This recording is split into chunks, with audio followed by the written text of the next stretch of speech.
네, 안녕하세요. 오늘 페이스북 억대 예산 집행 마케터에 촉짓게 제안을 하게 된 AMPM 글로벌의 연문진아 대리입니다. 우선 강의 시작에 앞서서 홈페이지는 없고 네이버 스마트 스토어로 광고를 하고 싶으신 분들 계시죠? 그리고 홈페이지도 스마트 스토어도 있는데 스마트 스토어로 리타게팅이 안 되냐고 하시는 분들이 계실 거예요. 여기를 주목해 주시면 됩니다. 여기서 이제 원래 페이스북에서는 스마트 스토어로 리타게팅이 불가능했었거든요.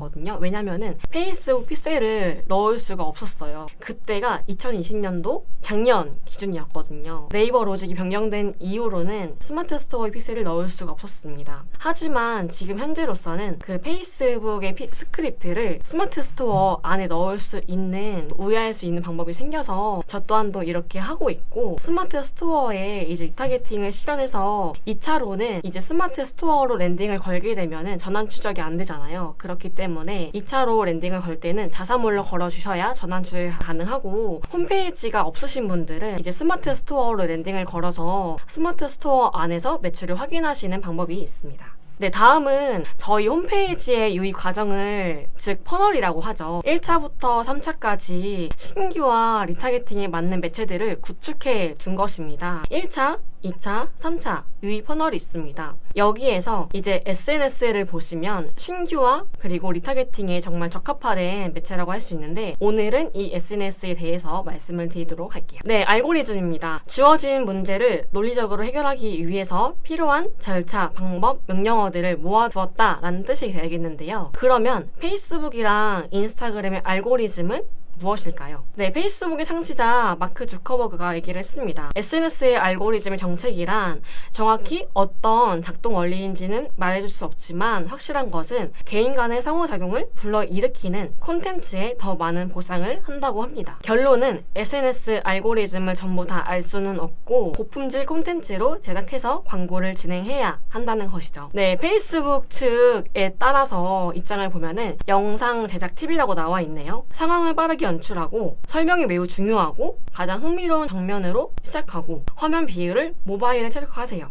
너무나 당연한 얘기죠. 동영상을 가능한 짧게 만드세요. 이렇게 말하는 것들이 너무나 뻔한 얘기고, 그래서 뭐 어떡하라고? 이렇게 하시는 분 되게 많을 것 같아요. 그래가지고 저희는 이렇게 뻔한 얘기들 말고 정말 우리 제품의 강점을 부각시키거나 어떻게 잘 풀어갈 건지, 이게 중요한 거니까. 그리고 고객들이 만약에 생각하는 약점들이 있다면 어떻게 풀어줄 건지, 어떻게 깨줄 건지, 이게 제일 중요하니까 예시를 한번 들어볼게요. 제가 만약에 여자 정장과 남자 정장을 판매하는 CEO예요. CEO인데 정장의 약점이라고 하는 게 불편하다? 이 정도가 될 수 있을 것 같아요. 한번 입어보고 사야지 어떻게 인터넷으로 사겠어, 이런 생각이 있는데, 근데 이제 이 불편함을 깨줄 수 있도록 주짓수를 한다거나 복싱을 한다거나 뭐 사이클을 탄다거나 이런 영상을 찍었을 때 이거를 입고 내가 운동했을 때 너무 편리한데요? 라고 하면은 고객들도 어느 정도 그런 부정적인 인식이 깨질 거란 말이죠. 그래가지고 저는 이런 식으로 영상을 촬영을 하고 있습니다.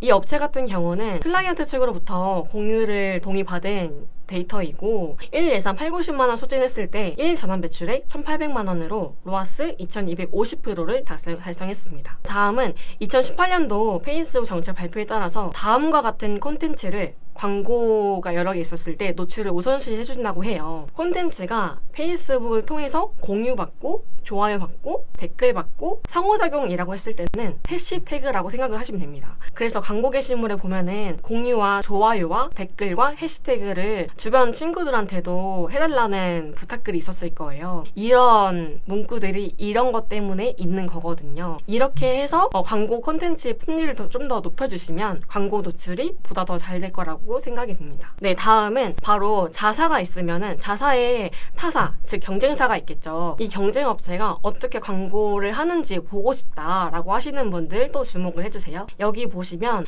링크는 제가 영상에 올라오면은 댓글로 적어드릴게요. 여기로 들어가시면 광고 라이브러리라는 영역인데, 여기 대한민국 체크해 주시고 원래는 이제 이슈, 선거 또는 정치라고 되어 있을 텐데 이거를 풀고 모든 광고를 체크를 해주시고 여기에 검색을 하고 싶은 업체명을 입력을 해주시면 됩니다. 자사명이 한글로 되어 있으면 한글로 적고 영어로 되어 있으면 영어로 적어주시면 됩니다. 이렇게 하시면 그 업체가 광고를 어떻게 돌리는지에 대해서 콘텐츠가 100%는 아니지만 어느 정도는 다 나올 것으로 생각이 되네요. 네, 이거는 제가 지난번에 강의를 했었을 때 다트판을 비유를 해서 모수를 좀 설명을 드렸는데요. 일단 다트판에서 맨 끝에서부터 안쪽으로 갈게요. 끝은 1점부터 안쪽으로 갈수록 점점점 전환 가치가 더 높아집니다. 여기서부터 1점으로 갈 때까지가 타겟 모수는 더 넓어져요. 하지만 이제 여기 1점부터 반대로 10점까지 갈 때는 전환 가치가 더 높아집니다. 그래서 저희는 8, 9, 10의 고객들을 맞추는 것이 전환 가치를 좀 더 많이 불러일으킬 수 있겠죠. 하지만 이 사람들을 불러일으키기 위해서는 1점인 고객들을 타겟팅 했을 때 보다 CPC가 좀 더 높아진다는 점 생각을 해주시면 됩니다. 일단 이거를 설명드린 이유가 뒷부분에 나오니까 이거는 잘 기억을 해주시고, 여기는 바로 이제 페이스북 들어가시면 타겟 쪽에 있는 메뉴인데요. 타겟 쪽에서 웹사이트 맞춤 타겟을 제가 갖고 왔습니다. 이탈된 고객들이라고 하면은 저희 홈페이지에 들어와서 이탈된 사람들이 있어요. 그 사람들한테 리타겟팅 할 수 있는 장치거든요. 이게 웹사이트 타겟 맞춤 만들기 해가지고 이런 모수들을 추출을 할 수 있습니다. 웹사이트 방문자, 특정 웹페이지를 방문한 사람이라고 하면은 단기간에 정말 대박인 기획이나 할인전이 들어왔을 때 웬만한 광고 이제 랜딩들을 다 여기를 걸 거잖아요. 여기에 단기간에 모인 모수들의 양이나 질도 광고적으로 봤을 때 잘만 타겟팅하고 잘만 이제 기획을 펼친다면은 되게 유의미한 데이터라고 생각이 들어요. 그렇기 때문에 이 또한도 되게 유의미한 값이 될 수 있다는 거죠. 그리고 이용 시간별이라고 했을 때 저희 홈페이지를 들어왔을 때 25%, 20%, 15% 이렇게 상위로 나눠지게 됩니다. 저희 홈페이지를 들어왔을 때 이용 체류 시간이 제일 높은 사람들을 꼽을 수 있는 거죠. 특정 뭐 페이지 뷰 콘텐츠, 그 자사몰 안에 있는 검색 UI 버튼이 있을 경우에 제품명을 검색을 한단 말이에요. 검색을 한 사람들은 좀 더 이 사람은 정말 구매할 그런 의사가 있구나 라고 생각이 들기 때문이죠. 결제 시작 버튼, 그리고 장바구니, 구매한 사람들, 이거는 반대로 이 사람들을 타겟팅 하기보다는 핸드폰 케이스라고 쳤을 때 구매 주기가 한 뭐 15에서 20일 정도 된다고 쳤을 때 구매 15일 한 사람들은 제외를 시키고 다른 사람들한테 광고를 돌릴 수 있다는 거죠. 그렇게 되면은 구매를 했던 사람들도 이미 구매를 했는데 또 광고가 보일 수 있단 말이에요. 그렇게 되면은 잘 되고 있는 타겟팅이 아닌 거겠죠. 그래서 이제 그 사람들은 제외를 시켜주고 회원가입에 대한 모수도 추출을 할 수 있습니다. 네, 봤을 때 여기서 이제 다음 기준을 하나 이상 충족하는 사람이 있는데 이 하나 이상이라는 것은 바로 여기에 대한 값들이 A, 여기가 B, 여기가 C라고 볼게요. 에드 투 카트는 장바구니입니다. 그리고 페이지 뷰는 상세 페이지라고 보시면 되고요. 아까 이게 말씀드린 게 이용시간 방문자 25%, 상위에 있는 25% 상위를 말하는 거예요. A, B, C 합집합이라는 것은 A나 B나 C나 하나만 충족을 해도 이 타겟팅에 적합하게 타겟팅이 됩니다. 그리고 다음으로 모두 충족하는 사람들은 A와 B와 C 교집합이 되는 것이죠. 앞전에 합집합보다는 이제 교집합 하는 사람들이 좀 더 전환에 좀 더 유리할 수 있겠다라고 생각이 들 수도 있겠죠. 다음은 경쟁사 고객을 타겟팅하는 방법이 있습니다. 어떻게 보면 이것도 맞는 말인데, 일단은 그 타겟 쪽에서 타겟 만들기로 가주시고요. 전환가치 유사를 했었을 때 전환가치 유사라는 것은 페이스북에서 구매하는 그 구매의 금액이 조금 더 크다 라고 보시면 될 것 같습니다. 페이스북에서 구매하는 그 양이 많은 사람들을 뜻하는 거여서 이 타깃에서 1% 했을 때는 그 많은 사람들 중에서도 전환 가치가 더 높은 사람들이 되는 것이겠죠. 아까는 이제 가치 기반의 유사였는데 다음은 맞춤 타겟, 여기 보시면 장바구니를 제가 먼저 만들어 놨어요. 이 사람들의 유사라고 치면은 저희 홈페이지 안에서 장바구니 한 사람들만이 아니라 저희 제품 장바구니 담은 사람들의 유사한 사람들을 타겟팅한다라고 보시면 됩니다. 장바구니 한 사람들 중에서도 1%라고 전환 가치에 조금 더 적합한 사람들이라고 보시면 되겠습니다. 네, 그 다음에 제가 정말 중요한 부분이라고 생각이 되는 게 의류 업체예요. 업체인데 제가 보고 나온 제품이, 저는 상의를 봤는데 다시 페이스북 켰을 때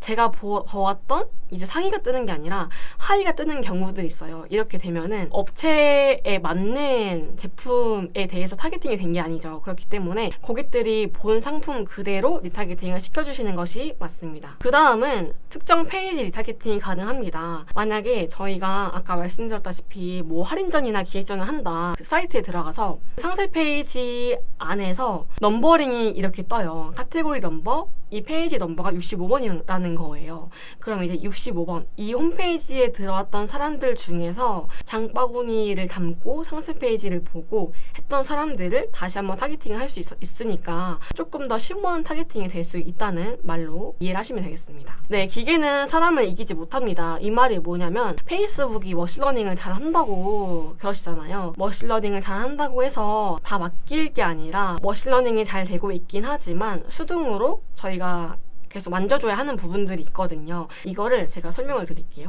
머신러닝 활성화되는 기간은 바로 이제 광고 세팅을 처음 시작을 하고 전화 50개가 쌓이면 어느 정도 머신러닝 최적화는 될 거예요. 그 기간은 보통 한 4에서 5일, 넓게는 7일 정도로 보시면 됩니다. 머신러닝 활성화되고 매출이 쭉쭉쭉쭉 올라가고 머신러닝이 어느 순간 제한되는데 그리고 매출도 안정화가 됩니다. 근데 이제 머신러닝 제한됐다는 말을 되게 이제 안 좋게 받아들이시는 분들이 계시더라고요. 머신러닝이 제한됐다는 말이 뭐냐면 이 광고에 맞는 타겟들을 찾은 거예요. 한마디로 머신러닝 제한이라는 게 머신러닝이 되고 매출 안정화가 됐어요. 근데 이제 저희가 광고를 수정을 해야 할 그 시점은 바로 이제 머신러닝도 제한되고 매출도 하향됐을 때입니다. 이유는 구매를 한 사람들에 대해서 광고를 안 보여주는 것이 아니라 또 보여주고 하면은 바로 이제 잘못된 타겟팅이 되는 거잖아요. 구매를 했는데도 불구하고 빈도수가 높아진다거나 이렇게 돼버리면 안 되는 거니까 이때 광고를 이제 수정해 주시거나 아니면 이제 기존에 세팅했던 그 연령대가 한 18세부터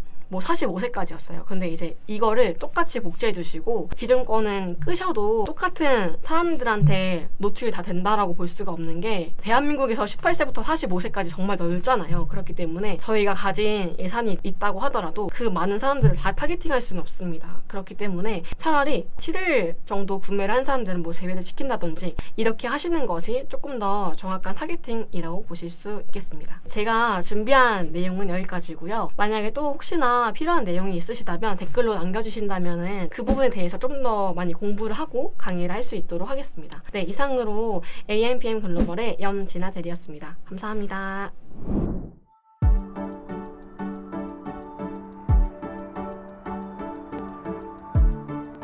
구독과 좋아요는 컨텐츠 제작에 힘이 됩니다.